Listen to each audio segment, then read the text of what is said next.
नमस्कार दोस्तों, स्वागत है आपका अपने YouTube चैनल DDV RJ पर।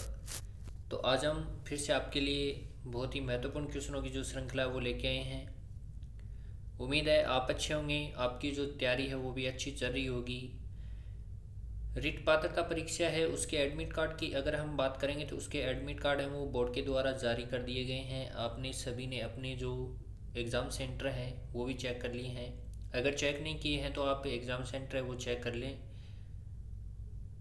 अगर हम बात करेंगे तो होम डिस्ट्रिक्ट है उसके अंदर ही सभी विद्यार्थियों के जो सेंटर है वो मौजूद हैं, डाले गए हैं बोर्ड के द्वारा।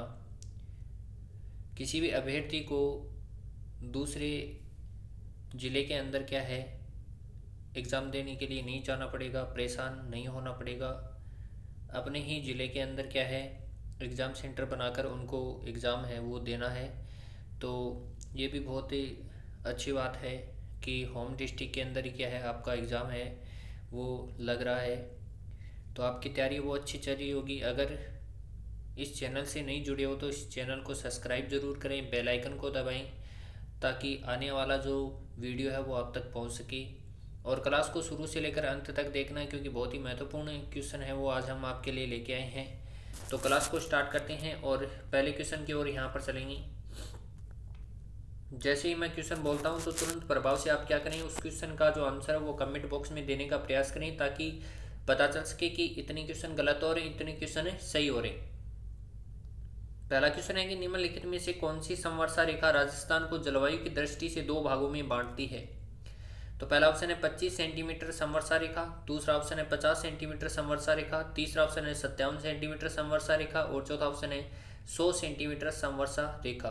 तो जल्दी से बताएं कि इसका जो सही उत्तर है वो कौन सा होगा। तो इसके करेक्ट आंसर की अगर हम बात करना चाहेंगे तो इसका जो करेक्ट आंसर है वो 1 नंबर ऑप्शन हो जाएगा, sorry 2 number option B, 2 number option है वो सही हो जाएगा, 50 सेंटीमीटर समवर्षा रेखा।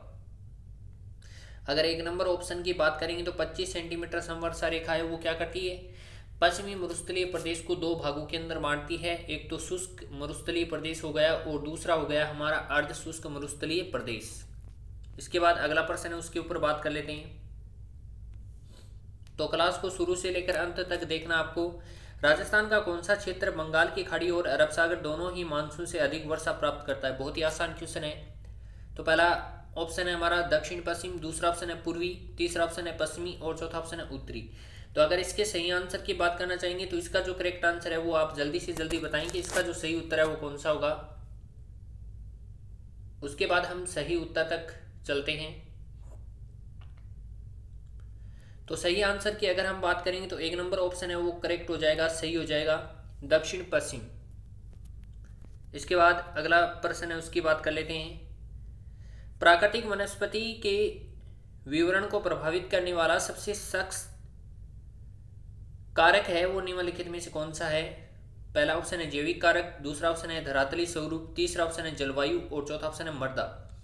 तो अगर इसके सही आंसर की बात करना चाहेंगे तो इसका जो करेक्ट आंसर है वो 3 नंबर ऑप्शन हो जाएगा, जलवायु, यानी जलवायु प्रभावित करती है। ठीक है, तो 3 नंबर ऑप्शन है वो यहाँ पर सही हो जाएगा हमारा। इसके बाद जो अगला प्रश्न है उसके ऊपर हम बात कर लेते हैं। निम्न में से कौन सा जिला उप आर्द्र जलवायु प्रदेश के अंतर्गत नहीं आता। देखो नहीं आता, यहाँ पर नहीं के बारे में पूछ रहा है तो आपको ध्यान रखना है जब भी आप एग्जाम देने के लिए जाओ तब आपको क्या है क्वेश्चनों को ध्यानपूर्वक पढ़ के ही उसका आंसर क्या करना है, देना है। ठीक है, तो पहला ऑप्शन है टोंक, दूसरा ऑप्शन है जोधपुर, तीसरा ऑप्शन है भीलवाड़ा और चौथा ऑप्शन है कोटा। तो अगर इसके सही आंसर की बात करना चाहेंगे तो इसका जो करेक्ट आंसर है वो 2 नंबर ऑप्शन हो जाएगा,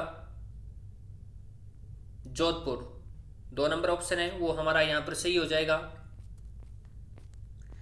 इसके बाद अगला प्रश्न है उसकी बात कर लेते हैं कि राज्यों में तालाबों द्वारा सबसे अधिक सिंचाई है वो किस जिले में होती है। तो किस सिंचाई है वो किसके द्वारा पूछी जा रही है। तो तालाबों के द्वारा क्या है यहाँ पर सिंचाई है वो पूछी जा रही है। तो पहला ऑप्शन है पाली, दूसरा ऑप्शन है उदयपुर, तीसरा ऑप्शन है डूंगरपुर और चौथा ऑप्शन है भीलवाड़ा। जल्दी से आप बताएं कि इसका जो सही आंसर है वो कौन सा होगा। तो करेक्ट आंसर की अगर हम बात करना चाहेंगे तो इसका जो सही उत्तर है वो 4 नंबर ऑप्शन हो जाएगा, भीलवाड़ा। 4 नंबर ऑप्शन है वो सही हो जाएगा। इसके बाद जो अगला प्रश्न है उसकी बात कर लेते हैं। राजस्थान का तापमान शीतकाल में कितना रहता है। ग्रीष्म काल और शीतकाल का तापमान है तो यहाँ पर शीतकाल का तापमान है वो पूछा जा रहा है। तो पहला ऑप्शन है 12 से लेकर 17 डिग्री सेल्सियस, दूसरा ऑप्शन है 9 से लेकर 14 डिग्री सेल्सियस, तीसरा ऑप्शन है 21 से लेकर 25 डिग्री सेल्सियस और चौथा ऑप्शन है 28 से लेकर 30 डिग्री सेल्सियस। तो आप इसका सही आंसर बताएं कि इसका जो करेक्ट आंसर है वो कौन सा होगा। आपको भी पता है कि राजस्थान के अंदर शीतकाल के अंदर जो ठंड पड़ती है तो उस समय ठंड पड़ती है तो उस समय जो तापमान है वो कितना रहता है, आप सभी को पता है। तो आप ज़्यादा से ज़्यादा इसका आंसर है वो कमेंट बॉक्स में दें। तो अगर इसके सही आंसर की बात करना चाहेंगे तो इसका जो करेक्ट आंसर है वो 1 नंबर ऑप्शन हो जाएगा, 12 से लेकर 17 डिग्री सेल्सियस। ठीक है, ध्यान रखना है शीतकाल का तापमान। इसके बाद अगला जो प्रश्न है उसकी बात कर लेते हैं। पूर्व दिशा से राजस्थान में चलने वाली हवा को क्या कहा जाता है। बहुत ही आसान क्वेश्चन है। तो पहला ऑप्शन है यहाँ पर पूर्वाई, दूसरा ऑप्शन है लू, तीसरा ऑप्शन है पछुआ और चौथा ऑप्शन है पश्चिमी विक्षोभ। तो अगर इसके सही आंसर की बात करना चाहेंगे तो इसका जो करेक्ट आंसर है वो 1 नंबर ऑप्शन हो जाएगा, पूर्वाई। 1 नंबर ऑप्शन है वो यहाँ पर सही हो जाएगा। इसके बाद में अगला क्वेश्चन है उसकी बात कर लेते हैं। कोपेन के जलवायु जो जलवायु प्रदेश है उसके अनुसार झुंझुनू जिले की जलवायु किस कोटि में स्थिर रह सकती है। यानी अगर हम बात करेंगे कोपेन के अनुसार जलवायु प्रदेश के अंतर्गत जो क्षेत्र के अंतर्गत अगर झुंझुनू जिले की अगर हम बात करेंगे तो वो किस के अंतर्गत आता है। तो पहला ऑप्शन है AW, दूसरा ऑप्शन है BSHW, तीसरा ऑप्शन है BWHW और चौथा ऑप्शन है CWG।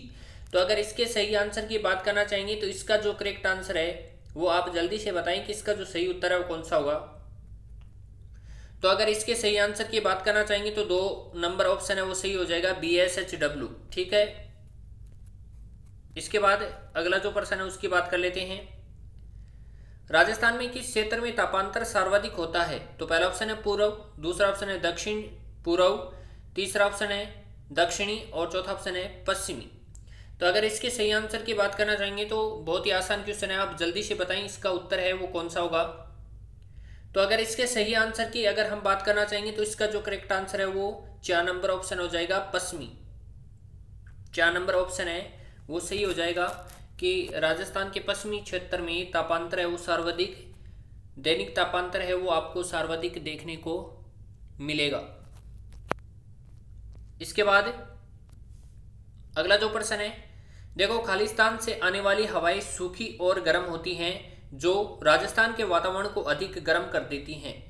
तो किस क्षेत्र की बात हो रही है यहाँ पर। तो पहला ऑप्शन है पश्चिम, दूसरा ऑप्शन है पूर्व, तीसरा ऑप्शन है दक्षिण और चौथा ऑप्शन है उत्तर।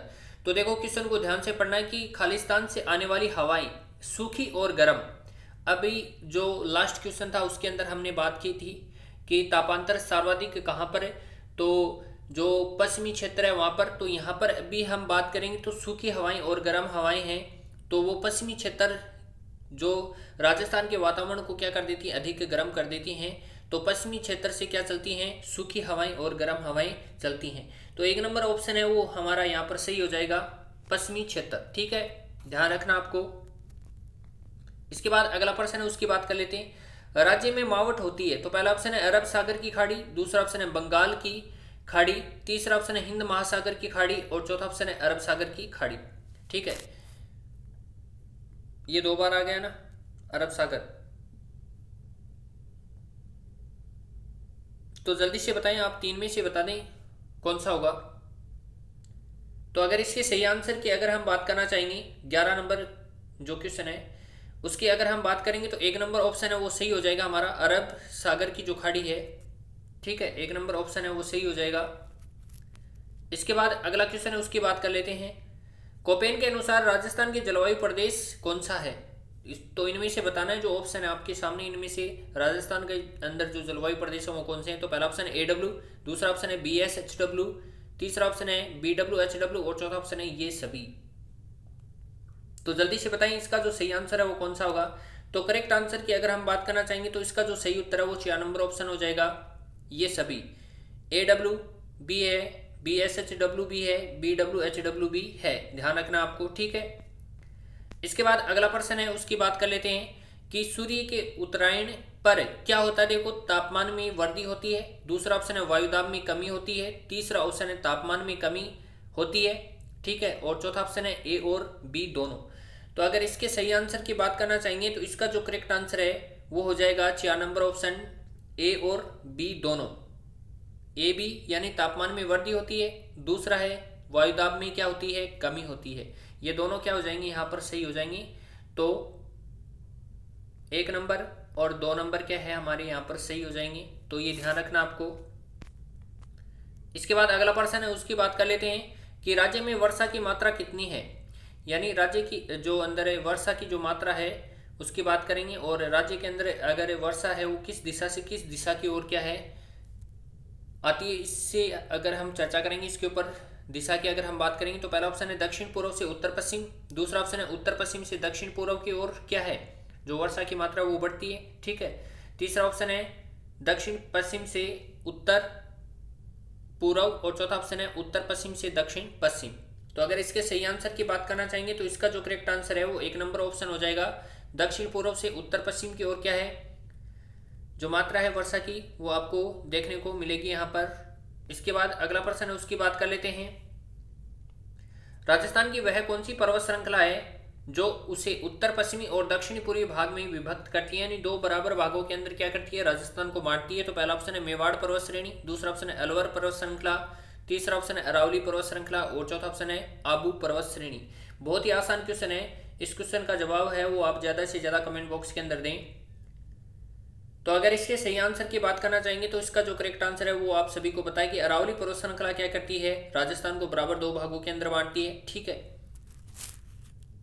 इसके बाद अगला जो क्वेश्चन है उसकी बात कर लेते हैं। सिद्धांत शब्द, देखो यहां पर शब्द गलत लिखा हुआ है, सिद्धांत शब्द भाषा किसके शब्द से बना है, तो पहला ऑप्शन है अंग्रेजी, दूसरा ऑप्शन है जर्मन, तीसरा ऑप्शन है अरबी, और चौथा ऑप्शन है फारसी। तो अगर इसके सही आंसर की बात करेंगे तो इसका जो करेक्ट आंसर है वो 3 नंबर ऑप्शन हो जाएगा हमारा यहाँ पर। 3 नंबर ऑप्शन है वो हमारा यहाँ पर सही हो जाएगा, अरबी भाषा से बना है सिद्धांत, ठीक है। 3 नंबर ऑप्शन सही हो जाएगा। इसके बाद अगला क्वेश्चन है उसकी बात कर लेते हैं कि राजस्थान की सबसे बड़ी कृत्रिम झील है, तो पहला ऑप्शन है राजसमंद, दूसरा ऑप्शन है नक्की, तीसरा ऑप्शन है जयसमंद, और चौथा ऑप्शन है कायलाना झील। तो अगर इसके सही आंसर की बात करेंगे तो इसका जो करेक्ट आंसर है वो आप सभी को पता है, बहुत ही आसान क्वेश्चन है, तीसरा ऑप्शन है वो सही हो जाएगा यहाँ पर जयसमंद, ठीक है, ध्यान रखना है।